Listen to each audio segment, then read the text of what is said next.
And we're back with another Goonerverse podcast. Everyone, the international break is dragging, but it is a week in which Arsenal play football again. So we're looking forward to that. And I think naturally, I mean, it's too early, I think, to be doing quite a full-on preview.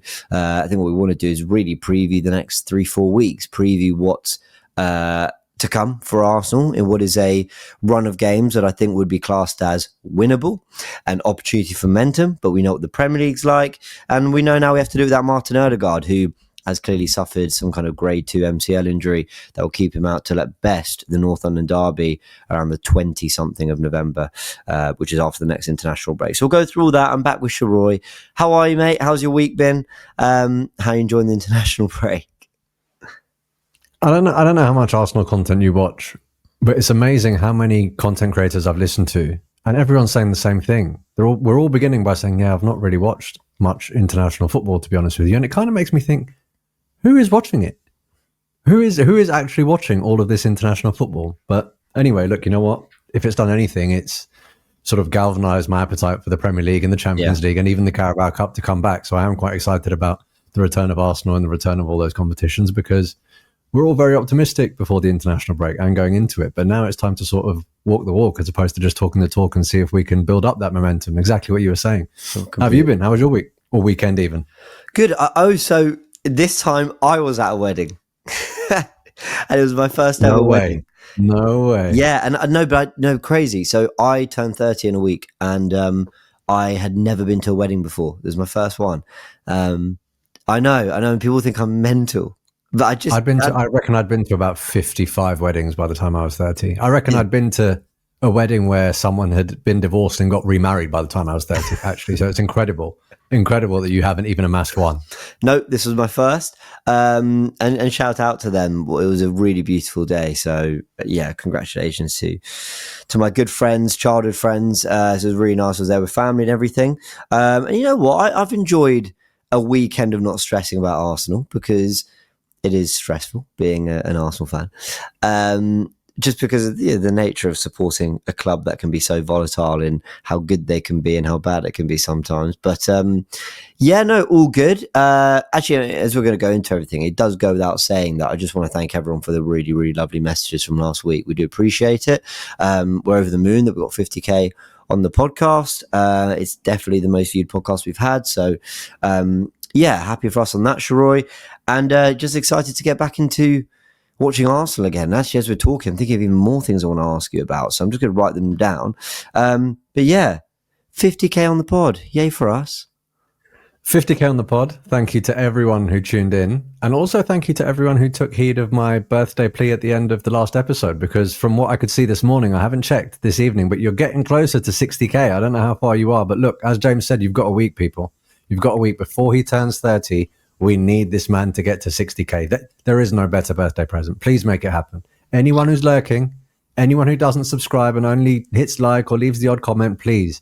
It changes the game for all of us if you hit subscribe. And you get to see all of his amazing content and get the notification as soon as it's released. So it's a win-win, people. I don't know what you're waiting for. Well, thank you, man. Listen, it did have an impact, because we were looking to get to 56k, weren't we, before? And you said, no, get him to 60. And we've already surpassed 57. So whatever you did, it worked. So thank you. Well, not whatever you did. I mean, I saw and heard what you said, but it had an impact. So thank you for that, man. Thank you all. And you know, guys, I mean, subscribing is just our way of being able to keep you up to date with the things we're doing as best as possible. So, you know, if you do want that from the Goonerverse, there's more to come. If you do, then you know what to do. All the intros and stuff out the way. But you know what? Sure, we're going to do something a little bit different with this, because you messaged this morning saying, you know, what kind of things are we going to chat about? I've probably sent you a list of like 5, 6, 7 things. I've added another thing. So I think we're going to quick fire through some topics. One of them is obviously going to be about this run and opportunity we're coming up. So we'll chat about that. But I just think there's quite a bit to touch on. It'd be good to sort of touch on your thoughts on certain things that have been discussed. So let's start with Bukayo Saka, his goal for England, a really good goal. I feel like every time someone puts a hurdle in front of this guy, he overcomes it, whether it's the conversations, who's better, him or Brandon Williams. I can't believe that was ever a conversation, but it was. Then it becomes, well, can he even be a starting right winger for us? Well, then it becomes, can he do it in the Champions League? Lo and behold, his numbers in that competition are fantastic. There's just always something put in front of him. And more recently, it's, well, if Madueke were fit, Saka might not have made this squad. Pretty much what Tuchel said. And Saka not only took his place back, but did it in style with an unbelievable goal. So good on him. It was brilliant. And while you give me your thoughts on that, I'm just going to add 2 more topics I want to add to this podcast. So go for it. Oh, this is going to be a real quick fire one. Look, I mean, with Bukayo Saka, look, you can start with the goal. The only people that were surprised that Bukayo Saka scored that goal are the people that don't really watch Bukayo Saka, because we've seen him hit exactly that one many times before. I'm pretty sure he hit one from exactly the same spot against Manchester United with Shaw in front of him, and we've seen it loads of times. And I saw a lot of discourse online about, oh, it's the trademark Saka finish. And in my head, I was thinking, you're doing the man a disservice, or, well, the boy a disservice. I think he's only 24. You're doing him a disservice by saying that is his trademark finish, because he's got more than one. The next time he's cutting in from the byline and he just lashes one with his right foot to the near post, people will say that's the Saka trademark finish. And we've seen him popping up centrally and to the left-hand side this year and scoring from that flank, so he's got so many different ways of hurting you. I have to keep reminding myself that he's 24, because I know people have spoken about it a lot, but dealing with the hurdles you were talking about, right? There are so many, aside from just being pitted up against other people that occupy the position. There was obviously missing a big penalty for Arsenal, and we didn't go on to win the league that year.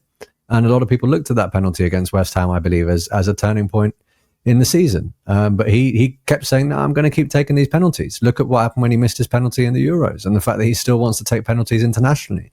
And he's come back and is still bodying it on the international stage. This guy does not shy away from adversity. And it might sound like just a soundbite, but skill is one thing.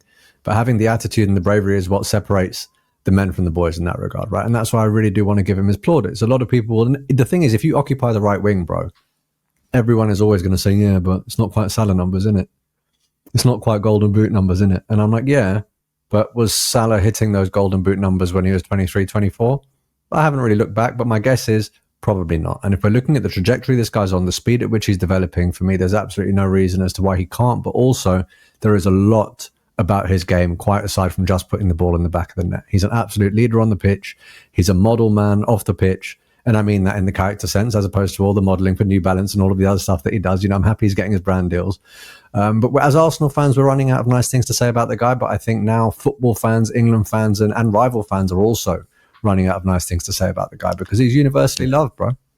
I echo that. And I always feel like Saka, I think it's absolutely right that he's kind of seen as a real nice guy, because he's only ever portrayed himself in that way. But I think what maybe he deserves more more praise for in terms of his character is his ability to, I think, in the right way, take things personally. And what I mean by that is, it does feel like every hurdle that's put in front of him, he quite literally goes and smashes that down, like within a few weeks. Like he almost makes it his mission. Now, more recently, I think it's probably the narrative that, well, Saka's a better output player, but Madueke might be a pacier, better one-on-one dribbler. And Saka's come in, and I've seen him causing Newcastle problems. I saw him causing, when he came on in the Champions League, he was terrorising the fullback, put it on a plate for Odegaard against West Ham, looking dangerous. And it's just like, it's almost like he just wants to go, no, hold on. Let me just remind you, I've got pace, I've got trickery, I can destroy the fullback as well. And you see that with a lot of things, whether it be in the Champions League, whether it be his England spot at tournaments, where they've said, well, he's gone, he's done well to get in the squad. And then sort of by the end, he's actually playing a crucial role at the Euros.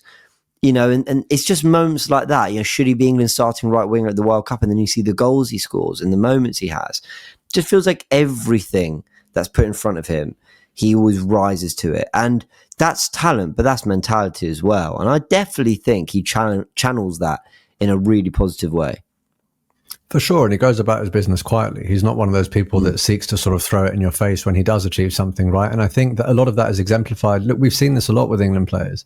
And not just England players, actually, young footballers in general. When you hit the heights that Bukayo Saka has hit, in terms of reputation, in terms of output, in terms of the reliance that your club places upon you at a very young age, particularly when you get thrown into the international spotlight, you see a lot of stuff in the media about behavior off the pitch, or you see a lot of sort of flash and a lot of pizzazz with these guys, but he's very, very understated in that regard. I don't really hear bad press about the guy.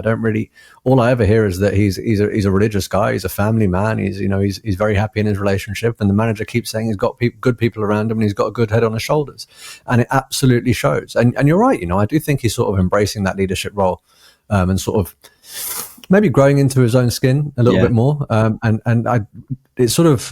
It was one of the first times I've heard him say this. Some people didn't like it, but I didn't really mind it. It was after the Newcastle game, right? When we have the goal ruled out, the Gyökeres, the penalty ruled out, overturned. That was Newcastle, wasn't it? Am I losing my mind? Yeah, it was. Yeah, the penalty's overturned, yeah. So he comes out afterwards and he's asked about that. And he goes, look, these things often don't go our way. He just comes out and says it. He goes, these things often don't go our way. And we're getting to the point now where we can't let that impact the result of the game, and we have to handle our business. So he's not afraid to call it out when he sees it, or even if he's not happy with it. Mm-hmm. He just comes out and says it. And there was a time when he was a lot younger where he was a bit more, yes, sir, no, sir, 3 bags full, sir, a bit more deferential. But he doesn't feel the need to do that anymore. And I feel like that's because he's a lot more confident as a man, and it's translating on the pitch. Yeah, good on him. I'm so happy for him. And I think he's set for another big season at Arsenal, which is brilliant. Hopefully gets that contract signed soon. That's what we really want. Zubimendi looking brilliant for Spain again. It just feels like every international, every summer, every time he pulls on the Spain shirt, there's comps doing the rounds. And it's typically met with Arsenal fans going, my word, he's great. And I question whether we've really seen that level in an Arsenal shirt yet. I think he looked really good when he came on against West Ham the other day. And I generally think he's had some very good moments. Obviously, he scored a great goal against Forest and he's done some great things. But I don't think we've seen his best. I'd say his time at Arsenal so far has been a 7 out of 10, maybe an 8. I don't think he's got to the 9s and 10s he's capable of yet. But I guess my question would be, Sheroy, do we need to start appreciating him more? Is he doing things quietly that we don't quite realise how well he's doing it?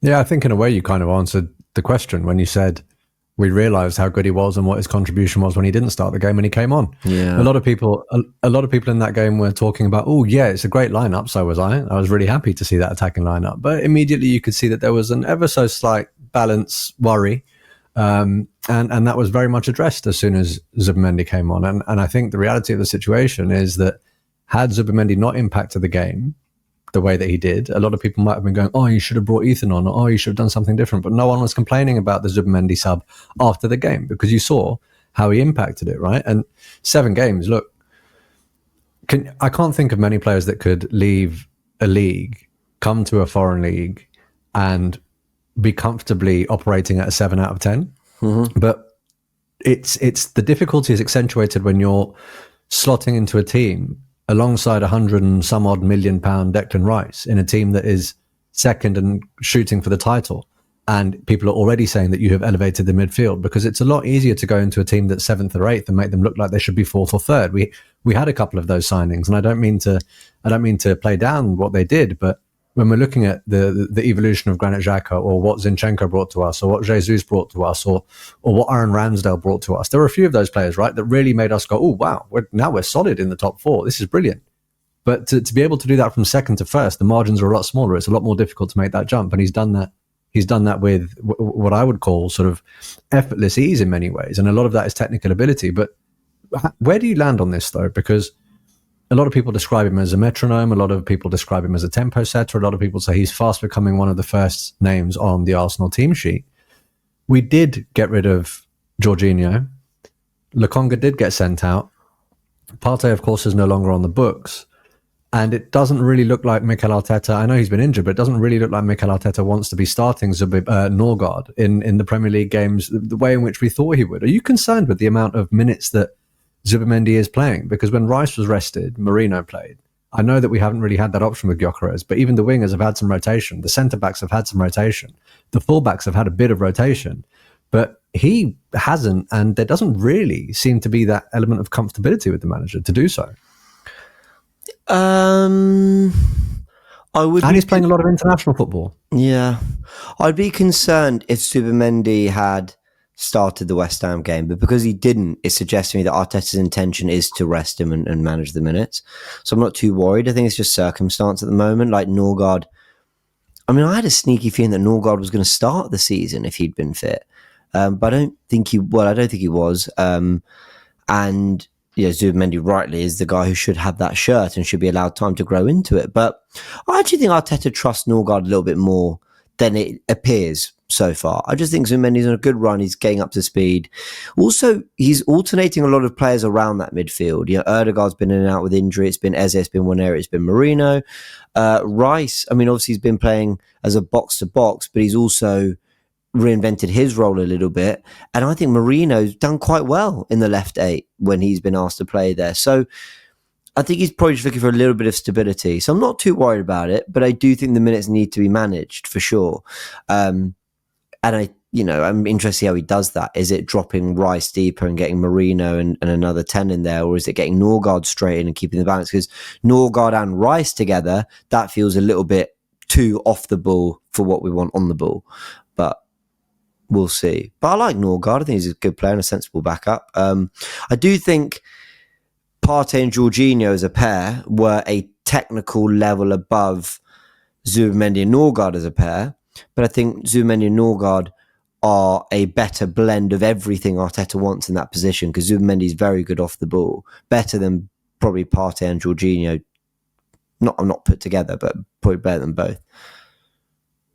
Okay, and you said he operated at around a 7 out of 10 you'd give him roughly for the start of the season. What do you want to see, let's say, up until the next international break, for him to edge closer to a 10? When I watch his comps for Spain, there's something he does where it just looks like it's not great analysis. He just looks like the best player on the pitch. Just the ball comes to it and he's just fizzed it one touch into a player that I'm thinking, how did you even see that pass? And he just has a range from long, short, medium. He's gliding around the pitch. He's, pick up the ball in different areas. I don't know how to explain it other than you could win a game 3-0. One guy's bagged 2 goals. Your right winger scored and torn apart the fullback. Yet you're sitting there going, no, Zubimendi was the best player on the pitch. And I'm just waiting for that performance from him.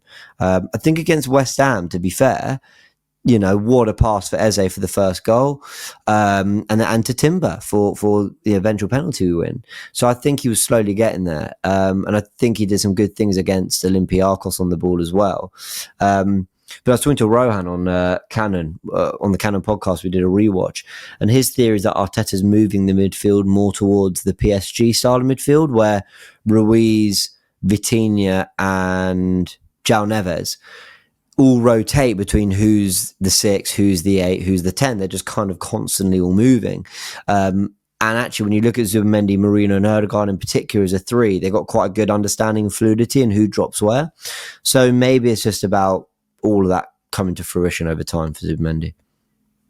Yeah, the more we watch Arteta's Arsenal, the more you look back at that comment he made.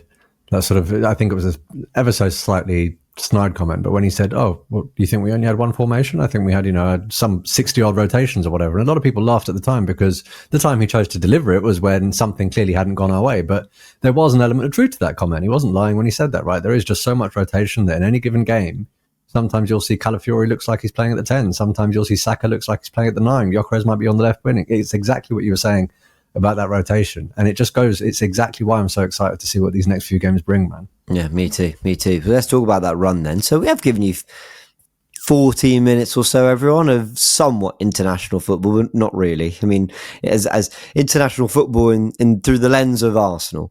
Let's talk about this run of games. So in the league only, Fulham away, Palace at home, Burnley away, Sunderland away before the next international break, including the Champions League and Carabao Cup. We've got Fulham away, Atletico at home, Palace at home, Brighton at home, Burnley away, Slavia Prague away, Sunderland away. So there are 4 games in a row in London, 3 of them at home.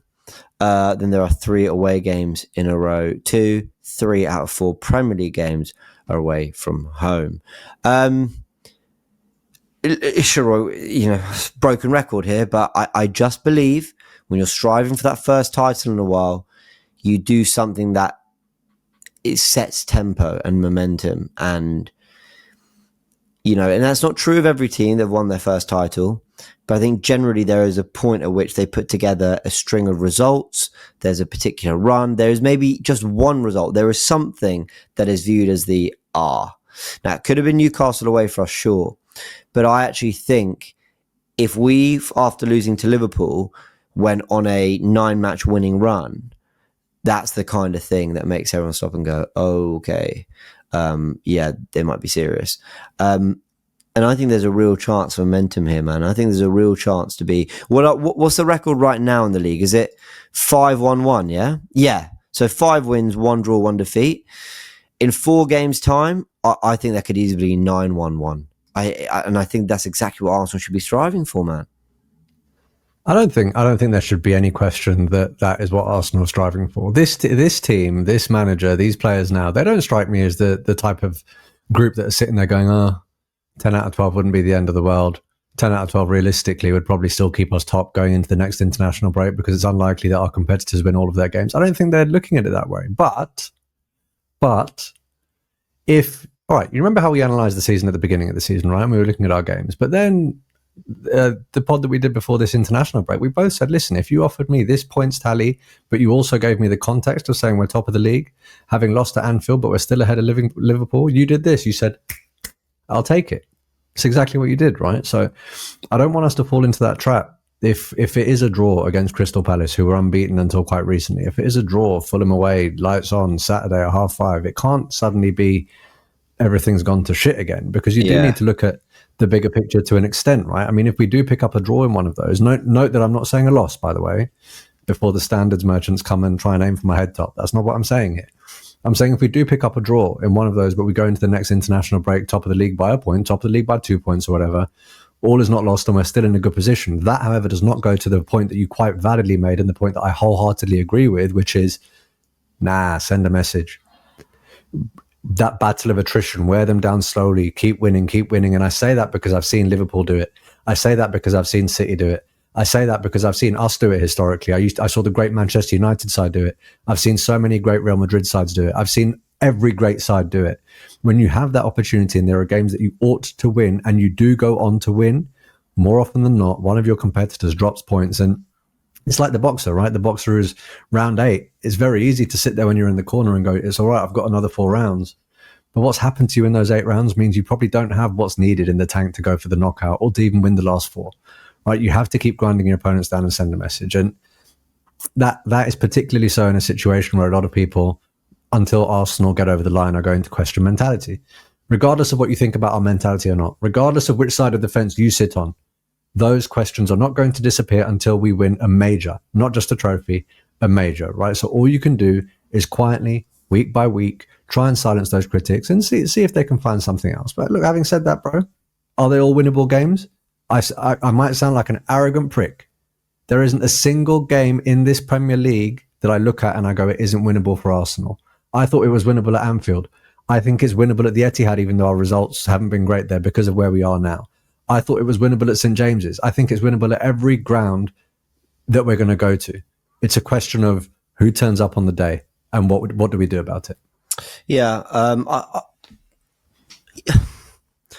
Sheroy, we did a podcast last year where it was after we drew with Man City, and I sort of said, I think we might be the best team in the league, And to be fair, I really felt that after the game, the performance we put in, the fight we showed. But we weren't to expect the injuries we had. We weren't to expect a lot of the things that kind of went against us. And then Arsenal, I think, got a lot wrong internally despite the injuries.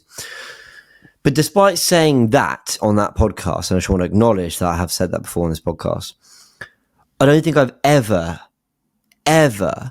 genuinely felt like Arsenal were the best team in the league.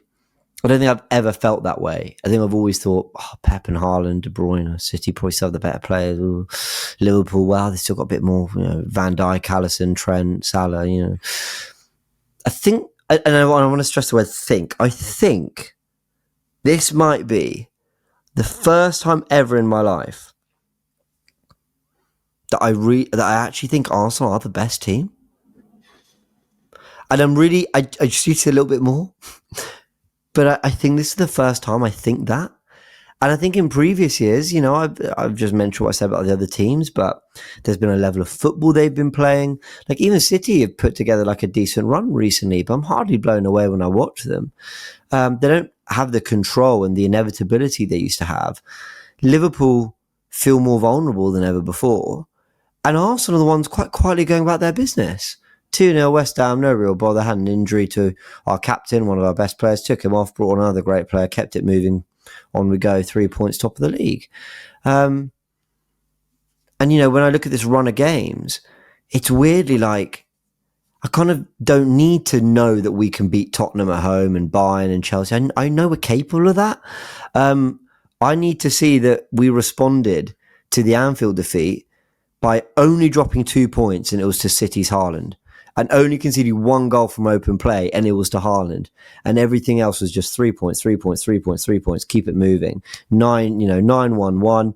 Maybe that 1 point gap becomes 3 points, 4 points. Who knows? And Arsenal really wrestle control. And I know it's like it's almost like I'm saying, well, I need to wait for us to have a gap at the top to say that we might be the best team. And I know that's not. You know, we're here to make genuine predictions before we see it happen. I appreciate that.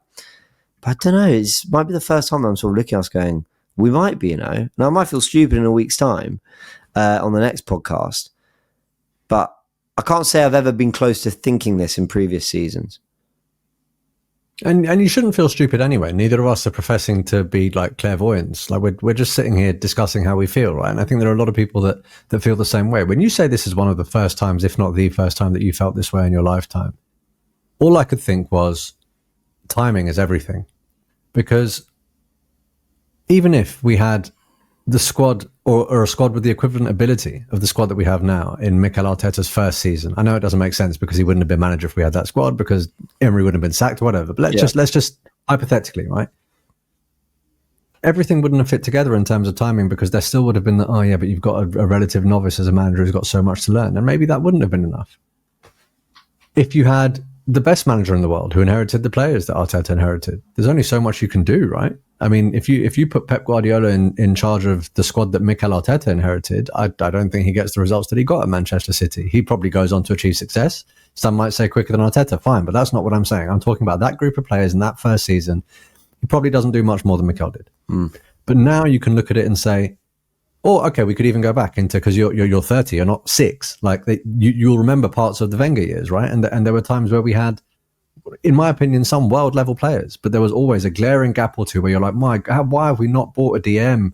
Why have we not bought a centre back? If we have bought a centre back, why have we bought that centre back? Why do we only have Czech in a window? Why is he the only player that we bought? There were so many of those. Whereas this is, as you say, the first season where, okay, what is the reason that we came unstuck historically? Refereeing decisions aside, when you talk about the bizarre yellows and that led to reds for delaying the restart and all of that, what are the things that are absolutely within our control? Personnel, squad numbers, to try and control injuries, not just squad numbers, but quality of squad. Also an element of having had that experience and having a good core of players that have come up together, who have committed their long-term futures to the club. Don't underestimate the impact of that either. Where a lot of people are saying, I buy into the project and I'm willing to stick around and I want to win with you. That taken with a manager who's slightly more battle-hardened, all of them have come relatively close and fallen short. They've addressed all of the little problems that we've seen lead to us being unstuck. There's only one thing that will always be leveled at us. And you said it. We don't have Erling Haaland. We don't have Mohamed Salah. We don't have Pep Guardiola. This is the season where football as a team sport probably tells more than other seasons. Because if football is truly a team sport, and if football is very much about your squad, then absent something completely unforeseen, Arsenal probably ought to be winning it. But if that level of individual brilliance, notwithstanding all the other stuff, if that level of individual brilliance is enough to get you over the line in the Premier League, if one or two men can do it, then maybe other teams are better equipped. But again, why I'm so excited. Well, it's a fascinating point about, I don't ever think one player can be the difference. You know, when City won the treble, Haaland's numbers were off the effing charts. But Rodri had clutch moments. Rodri scored big goals in Champions League knockouts, including the final. De Bruyne was unplayable. Riyad Mahrez was a joke. Like, there's always a great supporting cast. And I know what you mean. Haaland being the best player out of Arsenal and Man City is one thing. But surely that's not enough to win City the title if Arsenal have then the second, third, fourth, fifth, sixth, seventh best players on the pitch after that. And I'm just talking hypothetically. So, yeah, I see what you're saying. I think, some people might be saying, what about in 23-24 when we did take City all the way to the final day? That second half of the season run was unbelievable. And sure, but so was City's run. Their run was unbelievable too. And while I thought we were incredible, and there was a moment where City fans might... I think Arsenal were on par at least with City that year. And if we'd won the title, we'd have been thoroughly deserving of it.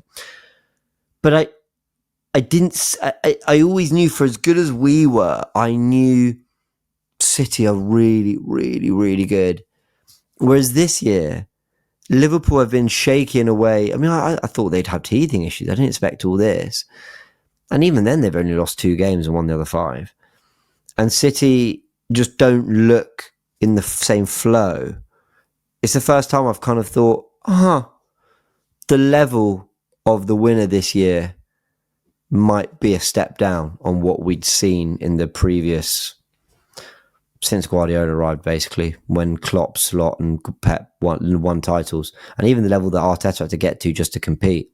Basically, it's a very long-winded way of saying, let's build momentum now, because I think 87 points might win the league. I think 87 might do it. It may well do. It may well do. Well, I mean, whilst you were discussing all of that, right, and we were talking about Liverpool and City, I want to try and see if I can get access to their fixtures. Because, I mean, this is just going up to the 8th of November, all right? As you said, we've got Fulham away, Palace at home, Burnley away, Sunderland away, okay? Yeah.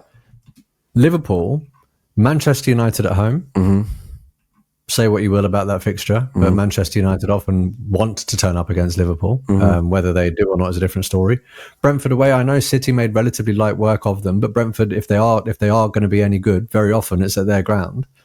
Villa at home, never an easy one. And the last one before that international break, Liverpool go to the Etihad. Yeah. And we all know that's not an easy one, right? Just before the next international break. You look at City, Everton at home, not easy. Villa away, not easy. Bournemouth at home, not easy. Liverpool at home, again, not easy. And they come back to Newcastle away. So going back to what you were saying about seizing the moment and really having that opportunity, you can make that point by looking at our fixtures in isolation, but you can make that point threefold if you're looking at our rivals' fixtures. And that's why it really does sort of scream opportunity that needs to be grabbed in this situation. Yeah. I'm just looking at that run against City. I mean, it's not ideal, but I still expect them to get minimum 9. It's just had to get 9-10 points, really. That City-Liverpool game is going to be fascinating at the Etihad on the 9th of November. All right, well, we've talked a little bit about the importance of building momentum. We're going to have to do it without Martin Odegaard. He's out till at best the North London derby, MCL. I've done my reaction to it on Goonerverse News. I've not really got much to say other than if there were ever a run of games, then it's this one I think we're most equipped to manage. But I feel really sorry for him because, he's missed out on Norway qualifying for the World Cup. Congrats to them, by the way. What a group of players that they've sort of built over the years. Or developed is probably the better word, and he's a huge part of that. And he was starting to really cook for Arsenal as well. So I feel sorry for him, but glad for him that Norway have made it, and hope to have him back for a crucial run of games. Yeah, man, and I really hope that when he does come back, this bad luck is just left behind him, because I don't want to see him re-aggravate this injury. I don't want to see him have another freakish injury to a shoulder or whatever. It is really, really unfortunate. But if I know it sounds like a weird thing to say, given that I was just cussing the amount of international football we have and how often it hits, but the fact that there is another international break so soon is kind of a blessing in disguise for someone like him, right? Because it gives him that extra bit of time to recover without missing crucial game weeks. I mean, I know we're talking about the run of games and it being a relatively decent run of games for him not to be around, but let's not forget we do have, I'm sure we'll touch on it, but we do have Atletico Madrid in between them. We do have Brighton in a trophy that everyone says Arsenal absolutely can't take for granted because you don't have silverware. These are the sorts of games where you do want your squad to play a part. It might have been that, I don't know, maybe Odegaard would have started a lot of the Premier League games and then maybe Ethan got his chance in the cup game or whatever it was. But now, if you're looking for that attacking player in there, Eze and Ethan are probably going to have to share a lot of that load. I say that, no disrespect to you, Mikel Merino, but I would like to think that it's those two players that operate in that position. But it goes back to what we were saying, man. How many times have we lost Odegaard and we've gone, we're finished? Yeah. There is one person that carries the entire creative burden and we've lost him. What's going to happen now? We've got to bring this inexperienced kid on. And what did the manager do? He felt the kid was too inexperienced last season, so he didn't bring him on. Whereas now that kid has a bit more experience. Now we have Ebbs, who's come in off the back of a trophy win, and he knows what the Premier League's about. Right? Yeah. We have that element of depth. So yes, whilst I'm sad for Odegaard, does it alter the way in which I look at the amount of points we should have in these Premier League games? Does it make me think that there's a reason as to why we might not go through against Brighton? No, in years gone by it would have. Yeah, fair point. You mentioned Atletico Madrid, and I think it's weird to say because there's sort of still a bit of time till the game, and still a lot of football to discuss. But I think this is the last time we're going to chat till, well, I mean, obviously officially here on the channel. We'll meet again after Atletico Madrid because it's on that Tuesday night, of course. So Atletico Madrid have started the season with, just having a little look here. Okay, so they lost to Espanyol, I believe. They drew to Elche. They drew to Alaves. They beat Villarreal. They came from 2 goals behind at Liverpool, but ended up losing that game. They drew at Mallorca. They beat Rayo Vallecano. And they went and destroyed Real Madrid 5-2. Then followed that up with a 5-1 against Eintracht Frankfurt, followed by a 1-1 draw at Celta Vigo. And they've actually just played a friendly against Inter Milan, which they drew and ended on penalties. It's left Atletico Madrid 5th in the table with 3 wins out of 8. 4 draws, 1 defeat, scoring 15 goals, conceding 10. Doesn't feel very Simeone to be conceding so many goals, but they've had goals in them. Julian Alvarez, top player. There's still the likes of Gallagher, Koke, Griezmann, and all these players. We're not really previewing the game massively, but it's just to say that is a massive Champions League game coming up. While we talk about run of winnable games, I mean, Arsenal will be put through their paces for that one. Yeah, absolutely, man. And look, regardless of whatever happens, any team that comes up against Arsenal, and indeed any team that comes up against a club like Atletico Madrid in the Champions League, suddenly that becomes an occasion. Suddenly that becomes a day where everyone turns up. The lights are on, the fans are up for it. So there's not too much that we can ascertain from their domestic form. And very often, I don't know why I'm mentioning boxing again because this is a football podcast, but styles make fights. And when you're looking at Simeone versus Arteta, that could be a very, very different game to a lot of the games that you just listed. Yeah. Right. So let's see how it goes, because you're going to have 2 managers who are very tactically astute. Both managers are entering with preconceptions about how they play, preconceptions, stereotypes, whatever you want to call it. And I think they will be trying to not only dispel those things whilst trying to get the result, but they will also be acutely aware of the threat that the other one carries. So I don't think they'll be the most entertaining games to watch, but I think it'll definitely be one of them where if you're sort of focused as an Arsenal fan and you're switched on, maybe not for the neutral, but there'll be a lot to dissect and a lot to analyse after that one. Yeah. I'm looking forward to it. What's that, the 21st, yeah? Yeah. I think that's the 21st. Yeah, it's the day after my birthday, so I'm looking forward to it. Oh, yeah. Oh, so we're not recording on your birthday. We should record after that game, immediately after that game, if you're free. Yeah, let's do that. Actually, that's exactly what we'll do. We'll record that and it'll come out Wednesday night. All right, so everyone look out for that next Wednesday. Right. The Goonerverse podcast will come straight out, so I'm looking forward to that. Okay, so a couple more things I want to touch on. 3 more things. I'm trying to think which way to go. I think I'll pivot towards the Emirates atmosphere being a conversation because for a few reasons. A, because we've just been talking about a game that is going to be at the Emirates. B, because Thomas Tuchel had a bit to say about the atmosphere for England. C, because I think Matt was on the overlap and he mentioned the Emirates atmosphere. And I've seen quite a few people have spoken about, Matt Papapinkas. I think he was on the overlap and he mentioned it. I've seen quite a few people in general talk about the Emirates atmosphere needing improving. Lee Judges had spoken on it. So quite a few things that kind of led to this kind of conversation, and we're hearing about this Emirates expansion potentially. I'd love your take on that, by the way, and the fact they could be expanding to 70,000 by building inside. So anyway, I think the Emirates is a conversation in general. But I've got an unpopular opinion, Sheroy. And my unpopular opinion is I'm kind of okay with the Emirates being a little bit flat at the moment. And the reason I say that is I tried to resist this narrative for a little while, but I do think for a few years we were quite an emotional club and fan base and group of players. And games that should have been quite simple became kind of weirdly complicated and all a bit hysterical. I think as a fan base, we sort of brought so much energy to 22, 23 and tried to kind of keep that going, but it didn't quite happen because the football wasn't quite as energizing and whatever. And look, let me say as someone who goes to the Emirates 4 or 5 times a year, so regular match goers might go, no, this is pathetic, it needs improving. And I'll fully embrace that and listen to you all. But there's something I quite like about Arsenal rocking up, getting the job done, being professional and keeping it moving. Because I know the Emirates can be a cauldron for when Real Madrid come, for when Tottenham come, for when Liverpool come, for when Man City come. I know that it can be, sensational. And I'm not, the Emirates won't always be like that for every game, and the Emirates won't always be sort of calm, composed, collected. But I just quite like the way it's been. What a beautiful day when we announced Eze and we beat Leeds 5-0. That was great. And the Emirates was buzzing that day. But I think it's okay that those really extraordinary atmospheres are quite rare. And that sometimes people rock up for the 3 o'clock kickoff, have a pint, have a hot dog, see their team win, feel really happy about it, enjoy their time with their friends, no dramas, the players keep moving and on we go.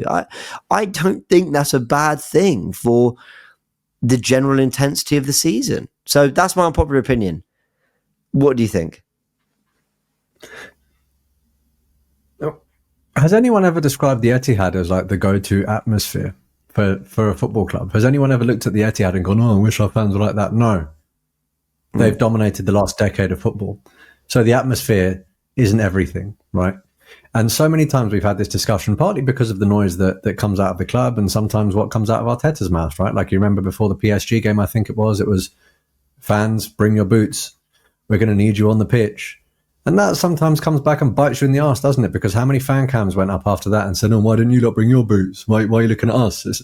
It's a double-edged sword in a way. And for me, it all comes down to, are the players reliant on the fans to reach a particular performance level, or are the fans reliant upon the players to reach a level of noise? And there's the middle ground where it's not necessarily that the players are reliant upon the fans, but the players know that the fans have that propensity that when it's not their day, and I'm talking about the players, they can elevate them when required, right? And I think that happy medium is sort of what you were describing, which is, look, we know we can do that when we need to, but we needn't do that every week, because that can lead to the odd mishap if we're all slightly too emotional. One thing I would say about the Emirates, and again, I'm like you, right? I can't remember the last season that I was fortunate enough to be able to get more than 10 tickets to a league season, because they're so bloody difficult to get, right? And now you're balloting against everyone in the world. Like it's really difficult. So very often I rely upon goodwill. So like you, I'll defer to the people that go week in, week out. If they think I'm talking shit, they think I'm talking shit.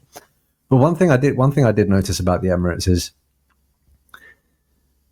when we weren't quite at that level and we felt as though it was on us to get the players there, we were able to do it. But when it didn't go our way, the Emirates did also noticeably express its frustration.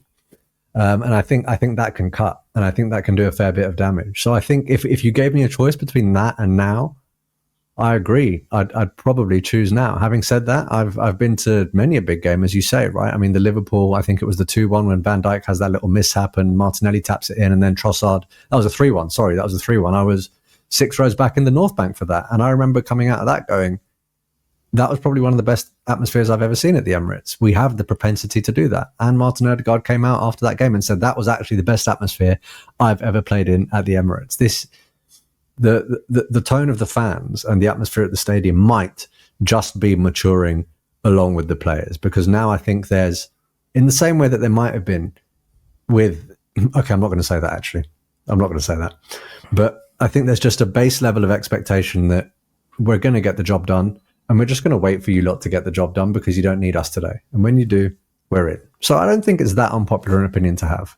But everyone wants, look, people might not like me saying this, but everyone wants their stadium to have the reputation that Anfield has. Everyone wants their stadium to have the reputation that St. James's Park has. Everyone does want that. because it's so sought after in many ways. But when you really dissect it, it goes to your point. But Liverpool fans aren't the happiest they've ever been with their atmosphere at the moment, and there's lots of reasons why atmospheres in football are changing, whatever. But I also think the game is changing. I think the game isn't as basketball as it used to be. It's not as end to end. It's about more control. And I sort of think Arsenal went from 22-23, some of the best football I've ever seen at the Emirates. Let's respect the Wenger teams. There's some of the best football we've seen in 22-23. 23-24, there was a definite dip in the style in terms of that intensity of attacking football, but the levels went up again. And then 24-25, you kind of had like, well, the football's actually still not amazing to watch, but now the results aren't there. Now the football's getting better again and the results are coming with it. So the fans are sort of learning to trust while actually being quite accustomed to the fact that they're not going to be blown away by scintillating football, but they're going to enjoy most of what they watch, but they know what this team's about. And like you said, are the audience, and I don't like to, maybe I shouldn't use the word audience, are the fan base and the match-going fans and everyone around the world, are they maturing with this team in terms of their expectation, understanding of what they're going to do as well? So I just see a lot of people saying, the Emirates atmosphere is shocking. And like I said, people go to games a lot more than I do, and I will take their word for it. But I do want to offer the other perspective that this isn't necessarily a bad thing. I'm kind of okay with it just being like, and I speak, maybe I'm inviting hate on myself. I shouldn't. I speak as someone who can put myself in that position. If I rocked up for a 3:00 game against one of the worst teams in the league, which West Ham were at the time, I'm not feeling like I need to scream the team over the line. I'm feeling like I can go enjoy it. I can celebrate the goals. I can sing some songs.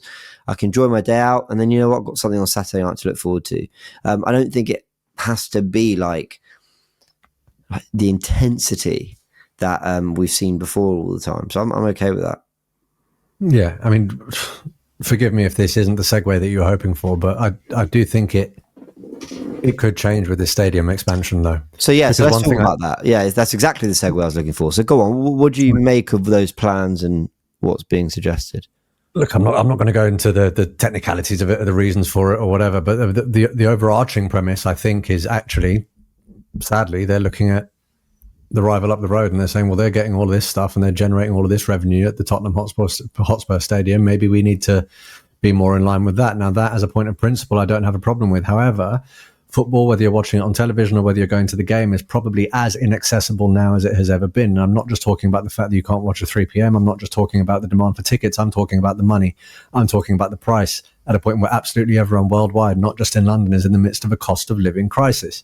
So when you're talking about making football more accessible to the match-going fan or just to the person that can't get in very often but is super, super passionate about the club, who are you really going to be making it accessible for with this renovation? My fear is that actually you're going to see a lot more, here's another batch of boxes at 10 grand a pop, because we all know that if you have more of those, that can tip the balance and tip the atmosphere into, sadly, a lot of the fans that are people like me, the guys that work just off Chancery Lane and will be able to take a client to a box or whatever. Like, that isn't necessarily what you want if you're looking at your fans and your spectators having the propensity to turn that place into a cauldron. So if they're going to do it, I really want them to address both, not just for atmosphere, but to do what's right and to do your fan base right. If you're going to increase capacity, please do try and make sure that there are far more accessible seats for people who can't necessarily afford to pay 100, 120 a pop. Mm-hmm. That is something that's really, really important to me. Sadly, in this day and age, I'm skeptical, bro, but that's where I stand with it. And also, look, the relocation to Wembley,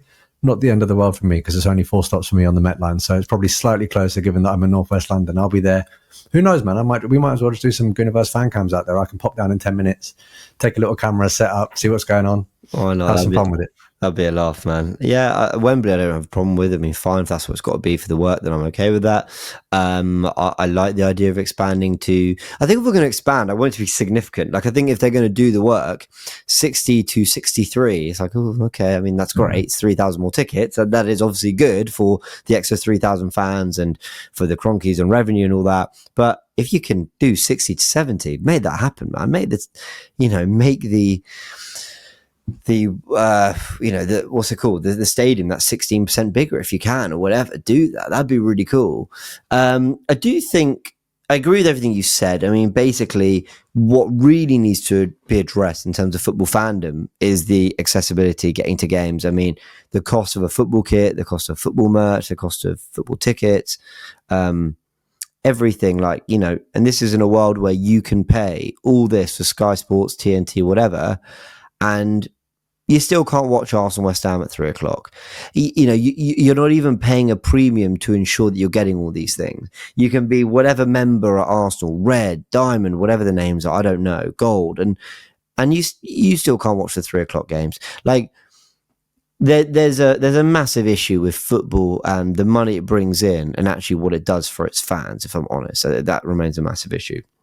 And one of the issues I'd really like, and I don't often advocate for the Americanization of sport here in England, because I think we have different footballing cultures and sporting cultures to what they have in the US. And by the way, I love US sporting culture. Let me make that very clear. But I do think we can really learn from their connectivity and the fan experience and what they do to make a 2-hour, 3-hour sporting event an actual day, an actual occasion. I don't think we do that well enough, whether it be pre-match fan parks or fan meetups, to, you know, internet and connectivity in the grounds, to accessibility to good food and drink and a reason to want to get there earlier, to a reason to actually hang around after. I think all these things could be so good for the general feel. You know, people aren't just going to Arsenal so excited to watch their football team. They're bringing a smile and energy because they are excited for the day. And a football club is a team expected to go win football matches, but it's also a community that is there to bring people together. Now, I actually think Arsenal are very good at doing that in a lot of ways.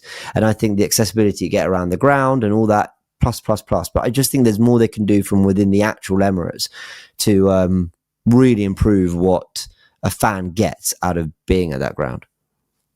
Yeah, and you know what, man? There's one thing. I've lived in Britain all my life, right? And there is one thing that I notice about us as British people is that we generally are quite sort of change averse. Like we do like, oh, this is what we know, this is how we do it, and this is how it ought to be, right? I mean, I'm not saying that's everyone, but that's the general theme.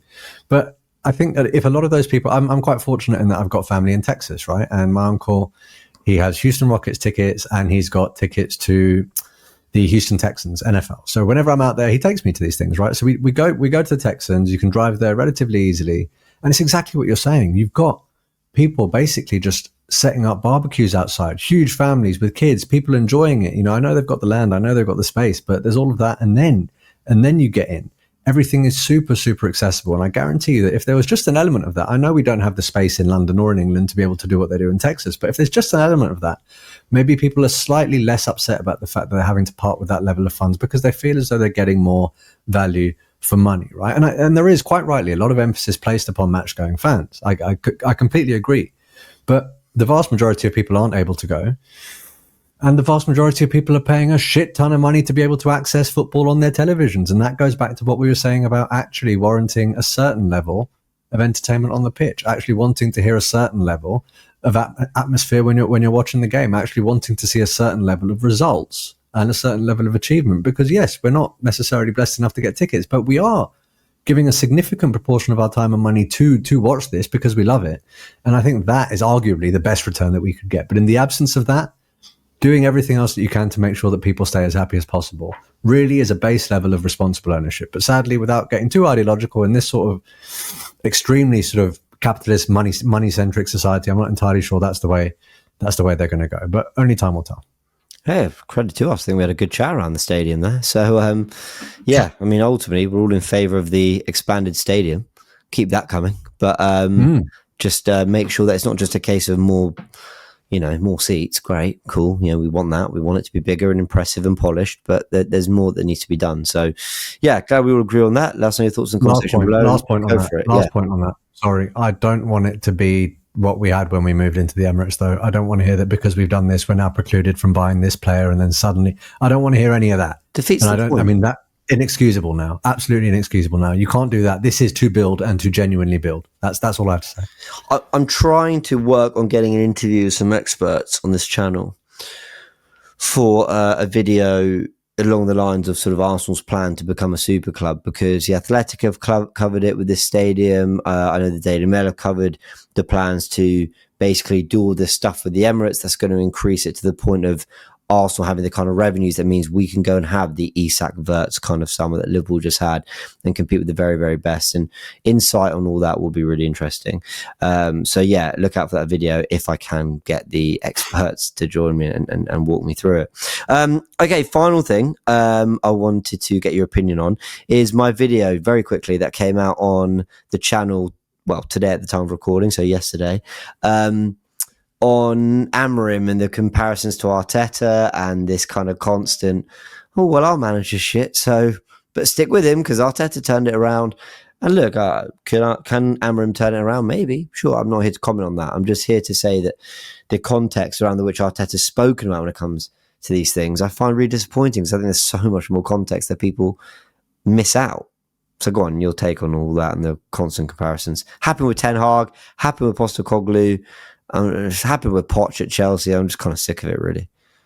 Yeah, really, really easy analysis, right? And a lot of it is so binary, as you say. It lacks context. I mean, one thing we could all of course, Arteta wins that trophy in his first season, and a lot of people skirt over that. I don't like the fact that people like to attribute that 8th place finish to him, but they don't like to attribute the FA Cup to him. I always found that problematic, and I think if you're going to give him one, give him the other. But that's neither here nor there for this. Like when he came in, he articulated himself in a way that he sent all the right messages with an element of conviction, and you could believe him. I think the fans bought into it just the way he articulated himself, and he actually did so without being so scathing of his players, a way in which Amorim hasn't actually been able to. I mean, Arteta never came out and said this is the worst Arsenal side in the history of Arsenal. My God, he never did that, whereas Amorim has, and I think that there's a lot to be said about that. But ultimately, I think there was just a base level of being able to see a philosophy, being able to see a level of tactical astuteness, being able to see certain players improving, being able to see something slightly different that leads to you being able to buy that time and having people stick with you. I just think now a lot of people just go, oh, what? You want to turn on your manager? Who's the best project manager that we can look at where people have stuck with him? Mikel Arteta, because he's been knocking about and he hasn't won a major. But I think that does him a disservice, and it does the progress that he has made an absolute disservice, right? And again, this isn't me shitting on Amorim. If anything, this is actually me trying to stand up for Arteta and talk about what he has achieved over the last 5 or 6 years, notwithstanding the fact that he hasn't taken us to a major. Because there is a lot that he has done that a lot of people haven't been able to do. And it's resulted in him, I think, now being one of, I might be wrong, someone will correct me, no doubt, one of the 10 longest serving managers in the Premier League now. I think I saw that online today. That's all to say that in the football podcast world, man, as Arsenal fans, we do get a lot of stick when we criticize Arteta. But I don't want for 1 minute anyone who listens to this to think that I don't not just acknowledge and appreciate, but also really, really understand the level of progress that he has brought to this club. And I think that after he's gone, he will absolutely be remembered for that, whether he wins something or whether he doesn't. Yeah, completely have to agree with you. It's still worth touching on that. Everyone go look at the video. We'll have a watch if you're interested in it. It was really me just going through the data that kind of says, everyone slow down, stop throwing all your terrible managers in the Arteta conversation. They could turn it around, but context must always be applied. And when it was Ten Hag, when it was Postecoglou, I just kind of kept quiet, but I just thought, oh, come on. And I mean, Amorim's the worst of the lot in terms of, how he's done with the resources he's had and the money he spent this summer and everything. And I just thought, okay, it's time to talk about it. I actually think there's a good manager in Amorim. I genuinely do. I think United have been a mess for quite a few managers, and I think he could go somewhere and do okay. But let's make it very clear, he's doing a terrible job at United right now, and that's not, it's lots of people's faults, but he's also hugely to blame, and the ones that want him out, I don't blame them. Last thing, and we won't have a conversation on it because it's nothing but rumours based off retweets and things like that. But there were some people who I think are considered in the know in the Arsenal space retweeting things about Kai Havertz, which made people think that maybe that was a hint towards his inevitable return. Of course, he hasn't played since the 17th of August, which was the Man United win. So if he comes back this weekend, that would be 2 months, which I think was roughly what was expected in terms of his absence. So Kai Havertz could be back soon, which would obviously be good news because we want depth, and he's shown that on his day he can be a quality player. He's just inconsistent and not the ruthless goal scorer we want. But I think he'll push. Gyökeres, Sheroy. Absolutely, man. And there was all that talk about Kai Havertz coming back, wham, pre-season. And I can't remember who it was against, but pre-season he did actually have a relatively pacey goal in behind where he buried it. And a lot of people thought, okay, there were conversations about who's really going to start here. What you paid for Gyökeres isn't exactly what people paid for Isak and that level of striker. Let's see, right? And I think if anyone's going to be, a lot of people say Gyökeres will be relieved, right? Because at least he gets a bit of the burden taken away from him. But he doesn't strike me as that kind of guy, man. I think he wants to play every game and he wants to keep scoring. So I want to see what happens with that dynamic, because Saka having Noni there will improve Saka, and I think it's actually improving Noni, and we could do that with loads of positions. Mm-hmm. I want to see that happen in the striker position. Me too. And we're not even talking about Jesus yet. But yeah, fingers crossed, Kai comes back and enters into the fray seamlessly, bro. Totally agree. All right, we've covered loads there, from Saka to Zubimendi to Odegaard's injury to the run into Champions League football with Atletico coming along as well, to the Emirates, to Amorim, to Kai, and anything in between I've missed. So that was actually the original kind of concept of the podcast, which was, a roundup of news where we talk about it in a bit more detail. Everything I talk about on Goonerverse News, we can sort of flesh out a little bit more here. So I'm glad we were able to do that. Obviously, when there's games happening, we're talking about the kind of bigger talking topics around Arsenal. So yeah, big thanks to everyone who's tuned in. Again, a big thank you for the lovely comments from last week. Please, no one take it personally that I haven't gone through and replied to a lot of them. I've read them and really taken them in. It's just been quite an overwhelming week, but I really, really appreciate all the messages. Been very, very kind, and appreciate the support. And we'll be back next week after Atletico Madrid. Sheroy, big thanks, man. Everyone go subscribe to Sheroy's voice. I'm going to keep saying it because I'm hoping he comes back and makes content soon. But in the interim, as I said at the beginning, can you please get my boy to 60,000 subscribers before his 30th birthday? And honestly, I mean it. Ask James. When I jumped on this podcast today, I'd been working until about 10 minutes before we started recording. I was exhausted. My face was boom. But now I'm full of energy again. But I love this podcast. I love James, and we love you as a community. So please, please, please get this guy to 60K, because you make all the difference to us. Thank you, man. I really appreciate that. I love doing this podcast with you too, man. So big thank you, and big thanks to everyone tuning in. All right, we'll leave it there. Also, shout out to Max in the background who edits this and makes it all happen. What genius he is. All right, we'll leave it there. Big thanks to everyone. We'll be back next week. Catch you all in a bit.